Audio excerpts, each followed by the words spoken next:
At last, the wait is over. The Indiana Fever practice facility is now officially open. And here is the moment that every basketball fan on the planet has been waiting for. Kelsey Mitchell, Aaliyah Boston, Caitlin Clark, and the rest of the team have returned to the building. The training camp has arrived. It's time to leave. Beneath the team's PR department's seemingly flawless vibes, media day photos, hugs, and grins, however, lies a complex, multi-layered tactical and cultural struggle that is just waiting to start on the court. This is WNBA Primetime TV, your one-stop shop for the best WNBA analytics available on YouTube. We're looking at more than just the highlights of athletes entering the gym these days. The whole puzzle will be built by us. We will dissect the key front office gambles, the toxic relationship with the fan base, the hidden narratives, and the significant tactical ramifications of the most recent squad changes. We will examine the secret weapon that the Fever recently unlocked, the enormous risk they are taking to the collective bargaining agreement, the psychological standoff between head coach Stephanie White and Caitlin Clark, and the startling disregard the front office has shown to those who pay their bills. We are delving deeply into the X's and O's, the business of sports, and the frail ego of the Indiana Fever organization. So grab your notebooks, lock in, and pay attention. Okay, we got Kelsey, we got Sophie and KK back. Hey man, I'm ready for this, bro. I'm ready for the season to start. It's been, you know how much time we've waited to see Caitlin Clark back on the WNBA floor. I'm excited for this, man. I'm excited. First, let's look at the visual proof from the first day of camp. The collective sigh of relief that this fervent fan base sorely needed was witnessing Caitlin Clark reconcile with Kelsey Mitchell and Aaliyah Boston. After a very rocky offseason, rumors about Mitchell's future and the team's internal chemistry circulated for months. One indisputable mathematical fact is reinforced when you see them back on the floor together. The Indiana Fever have the offensive firepower to take on any league dynasty when it comes to personnel and quality alone. The most deadly backcourt combination in the WNBA is created when Kelsey Mitchell, who is coming off an incredible basketball run, plays off of Caitlin Clark's extraordinary gravitational pull. The opposing defense is mathematically stretched beyond its breaking point when you have two guards who can pull up with ease and accuracy from 30 feet. In pick-and-roll coverage, it forces opposing coaches to make tough choices. You intervene to prevent Clark. Mitchell shuts the back door. You take a strong stance against Mitchell. Clark uses the logo as inspiration. However, as every purist in basketball knows, championships are not won by sheer talent. Exceptional use of that ability. And that leads us to this roster's most intriguing, underappreciated addition. Monique Billings was a player who was immediately recognizable in the practice facility footage and who had the ability to totally change the geometry of the Fever's second unit. Monique Billings, okay. Oh yeah, that's the connection right there. That's going to be, listen, Monique Billings is going to be huge for this team. You see Monique Billings and Caitlin Clark right here. Going to be a pivotal, going to be an important part of the team's success. We saw Monique Billings. The Monique Billings signing is viewed by the majority of casual fans and mainstream media commentators as a straightforward depth move. A seasoned player who can grab some rebounds, command the locker room, and chew up regular season minutes. However, if you are a true student of the game and you viewed the footage from the USA basketball camp a month ago, you will see why this is a masterful tactical move. We must discuss the idea of vertical versus horizontal spacing in order to fully comprehend the Billings impact. The greatest horizontal spacing expert in history is Caitlin Clark. She pushes perimeter defenders horizontally away from the paint by her dribbling across half-court. In contrast, Aaliyah Boston offers superior post-gravity. She pushes defenders to the baseline by requiring physical double teams on the block. However, superior vertical spacing was what the Indiana Fever sorely missed the previous season. They needed an explosive rim runner who could catch lobs from the pick and roll at the top of the leap and slide a screen. Let's talk about Monique Billings. The pick and roll bond between Clark and Billings was immediate, organic, and devastating during the Team USA camp. Clark wants a big man who can play above the rim and roll to the hoop with fury. Billings offers just that, The Clark-Billings high pick and roll should become an indispensable part of the Fever's transitioning attack if the coaching staff acknowledges this. Without compromising internal strain, it gives Aaliyah Boston the much-needed respite. The fact that they reconnected on the first day of camp is a huge indication of this team's attacking potential. It is a tactical fit made in heaven. However, this front office appears to take two enormous, unforced, and perplexing steps back for every step forward. This leads us to the most dubious and dangerous roster move of the whole offseason. Justine Pat is one of the players involved. We must go into the complex regulations of the WNBA's new collective bargaining agreement in order to see why this could be disastrous. Here it says, this is courtesy of Robin Lundberg, Sports Illustrated. What Justine Pisot's developmental deal says about Indiana Fever's roster plan. Okay, the Indiana Fever signed one of their WNBA draft picks to a developmental contract. Okay, the Indiana Fever made some noteworthy selections in the WNBA draft. The Fever took point guard Raven Johnson of South Carolina with the 10th pick in the first round. Justine Pat, a 6 feet 4 inches skilled shooter from Vanderbilt, was selected by the Indiana Fever. Drafting a 6-4 stretch was actually a superb scouting move for a team that sorely needed size, length, and floor spacing at the power forward position. However, the Fever front office just stated that Pat is being signed to a developmental deal rather than keeping her on the standard 12-woman roster to safeguard their asset. This is the astute explanation for why this is a dangerous risk that might blow up in their faces. Teams are now allowed to carry 2 developmental players in addition to their regular roster under the new CBA. These players are not subject to the highly strict salary cap. Therefore, they can travel, practice with the squad, and be activated for up to 12 games. On paper, it seems like a great way to cut costs. However, there is a huge, obvious catch that no one is discussing. In essence, developmental players are free agents without any protections. They are not restricted to your franchise. Justine Pat has the potential to be a true 6 feet 4 inches floor spacer at the professional level if she comes onto the court during the preseason and makes 3 or 4 triples. Any WNBA team could just walk in, offer her a regular contract, and sign her. Championship contenders like the New York Liberty, the Las Vegas Aces, and the Connecticut Sun, who recognize the absolute premium worth of shooting size, have the ability to take her from Indiana. Why is Indiana taking this enormous, needless risk with a player whose skill set precisely matches their greatest vulnerability? Because they have hoarded undersized guards, which is a complete mismanagement of their roster building. There is currently an absurd logjam in the backcourt for the Fever. Raven Johnson, a 5'8" defensive specialist, was selected in the draft. They put redundancy at the guard position ahead of getting a 6 feet 4 inches shooter on a guaranteed contract. Even though they already had Tasha Harris, Kelsey Mitchell, and Lexi Hall, spacing is essential in today's WNBA. If your power forward can't make three-pointers, you can't have a very effective offense.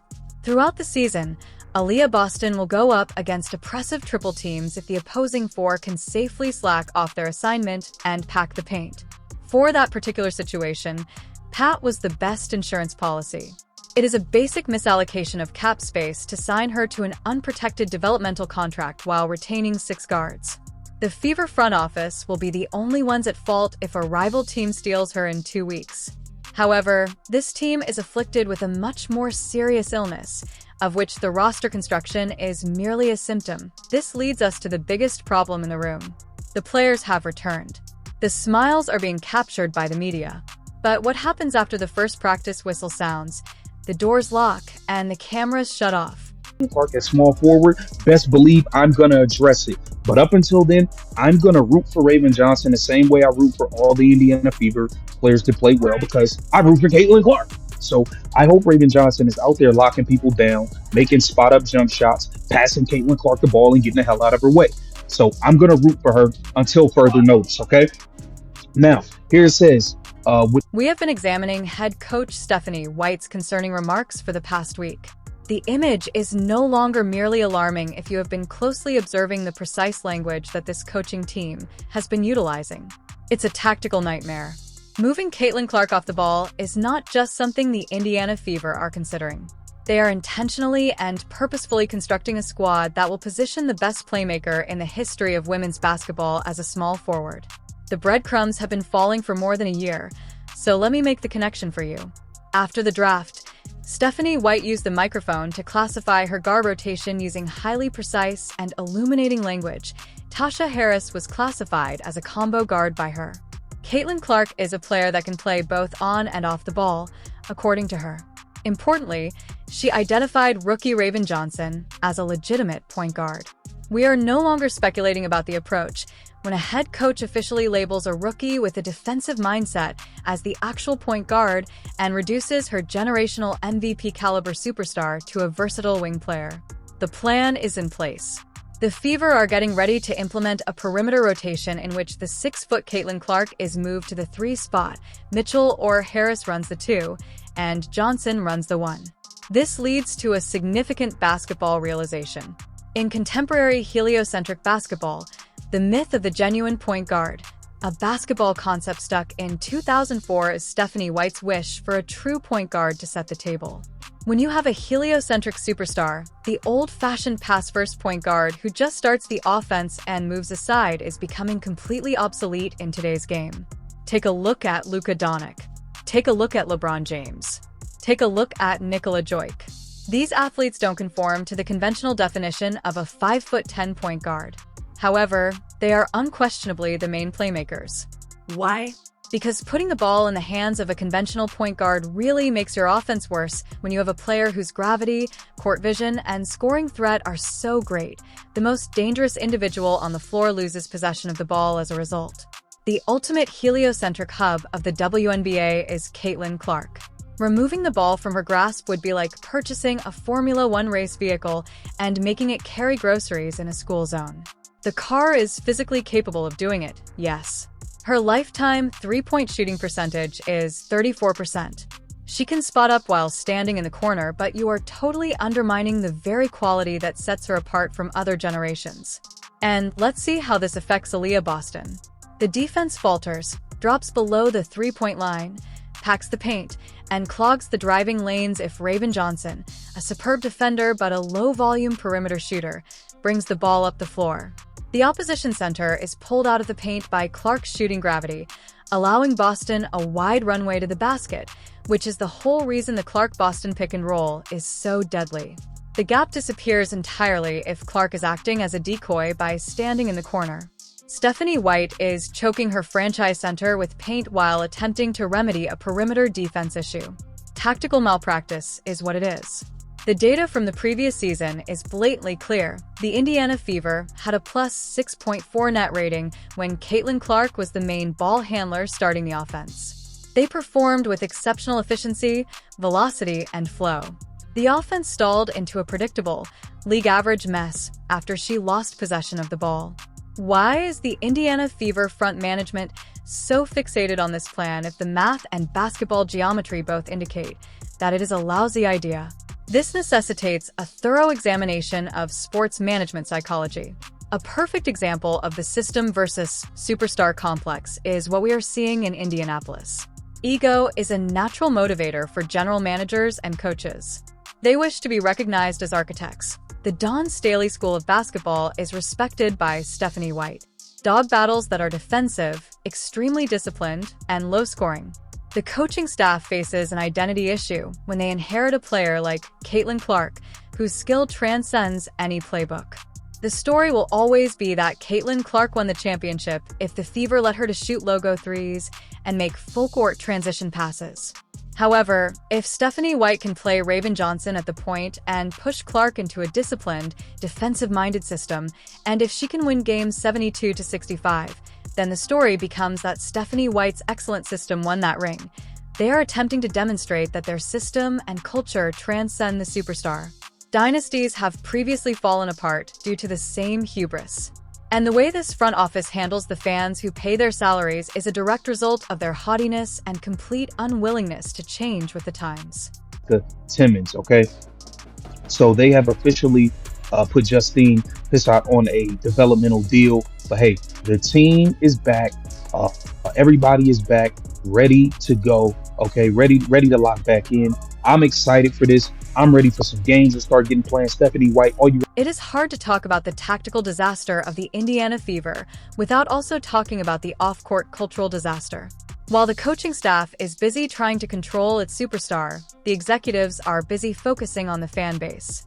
A few days ago, Lynn Dunn, the franchise's chief architect and advisor, published a highly insulting manifesto on Twitter in which she psychoanalyzed the fan base and concluded that they are evil whiners who destroy team culture.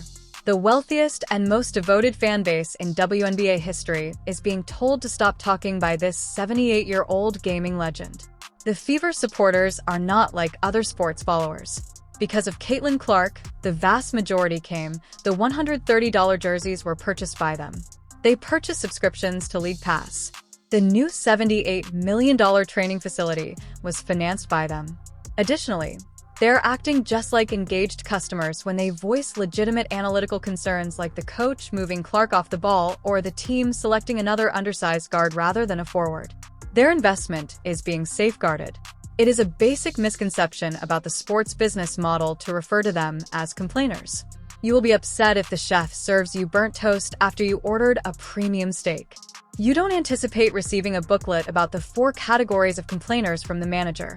Lynn Dunn's essay demonstrates an organization that is utterly detached from reality. And that's not where the rot ends. We also witnessed WNBA veteran Erica Wheeler decide that it was the ideal moment to make fun of middle-class Americans in the midst of an 800% pay rise that was directly supported by these new fans. She went online and said that many who criticize her are merely envious since they don't earn $150,000 annually. Was a professional basketball player really insulting working-class fans who save for nosebleed tickets with a 6-figure salary? This is a crisis of culture. A head coach is discussing switching the best point guard in history to a small forward position. Instead of addressing the basketball concerns, Kelly Krakoff, the president, compares the squad to Apple. Lynn Dunn, your senior advisor, refers to the fans as malevolent complainers. Additionally, Erica Wheeler, a seasoned player, is making fun of the ticket buyer's financial situation. The fan base is alienated by an organization's 4 levels. They're all presenting a huge sense of superiority, all within 1 week. Getting players in shape is not the only goal of training camp. It is the ultimate arena of psychological conflict. Who is carrying the ball up the floor when the starters take the field for this week's first 5-on-5 scrimmage? The tempo is being set by whom? Over the next weeks, Stephanie White will have to make a significant decision. She might be the coach who put her own defensive philosophy and ego ahead of the indisputable truth of contemporary basketball, or she could be the creator of the most explosive, unstoppable attack the WNBA has ever witnessed by giving Caitlin Clark full control. The WNBA is changing at the speed of light. Dynasties are being adjusted by the Liberty and the Aces. Additionally, the Indiana Fever front office is aggressively battling its own superstars' play style and their own supporters as the rest of the league adjusts to the future. WNBA primetime TV is this. We don't back down, and we don't sugarcoat it. The regular season will begin in precisely 22 days. The conversation is over. This is where legacies are created or destroyed as the ball bounces on the hardwood. In today's comment section, I want to hear from the real basketball experts. Ignore the PR hype. Let's discuss reality. Do you also think that Aaliyah Boston's space is destroyed when Clark is moved to the 3? Do you believe that this championship window will be ruined before it even opens due to the ego of the front office? How do you feel about Erica Wheeler and Lynn Dunn's disregard for the fans? Please share your most in-depth opinions below. I read each and every one of them. Smash the subscribe button.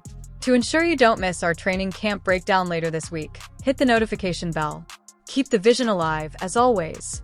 We'll see you in the upcoming deep dive.